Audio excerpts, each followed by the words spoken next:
इस वक्त हमारी मौजूदगी है मुंबई के मानखुर्द के महाराष्ट्र नगर में। मेरा नाम है फैसल खान और आप देख रहे हैं today India news. Amidst ward के वार्ड ऑफिसर ने मुंबई पब्लिक स्कूल का किया निरीक्षण। क्या कुछ कह रहे हैं वार्ड ऑफिसर, आइए आपको सुनाते हैं। मी बघितलं, इथं भेट दिलेली आहे आता ऑलरेडी।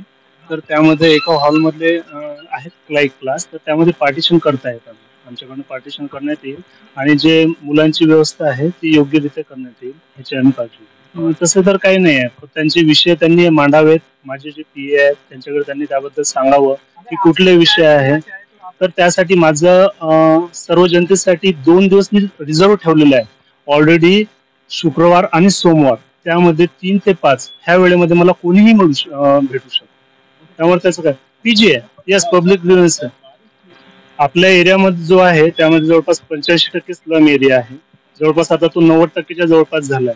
तरी पण आपले जेही इंजिनियर्स आहेत सर्व साईटवर काम करतात आणि मी स्वतः सुद्धा व्हिजिट करतो। त्यामुळे जेवढं आपल्याला जास्तीत जास्त प्रमाणामध्ये हे कमी करता येईल तेवढं आपण करतो। तसं काही नाही आहे, कारण की स्लम एरियाच आपल्या एरियामध्ये जास्त आहे। हा एक महत्वाचाच विषय आहे, कारण की आपला जवळपास 85% स्लम आहे आपलं। त्यामुळे असं काही होत नाही की लापरवाही वगैरे असं होणार नाहीये। सर्व इकडे आपण लक्ष देण्याचा प्रयत्न करतोय आणि सर्व जास्तीत जास्त होईल ह्याप्रमाणे आपण आता त्याबद्दल आपले जे मुख्याध्यापक आहेत ते तुम्हाला व्यवस्थितपणे सांगू शकतात। जर कुठली तशी जर तक्रार असेल तर आपण ते सोडूया।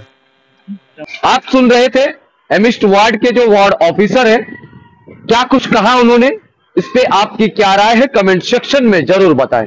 इसी तरह से देश प्रदेश की ताजा खबरों के लिए देखते रहे टुडे इंडिया न्यूज। मैं फैसल खान, मुंबई।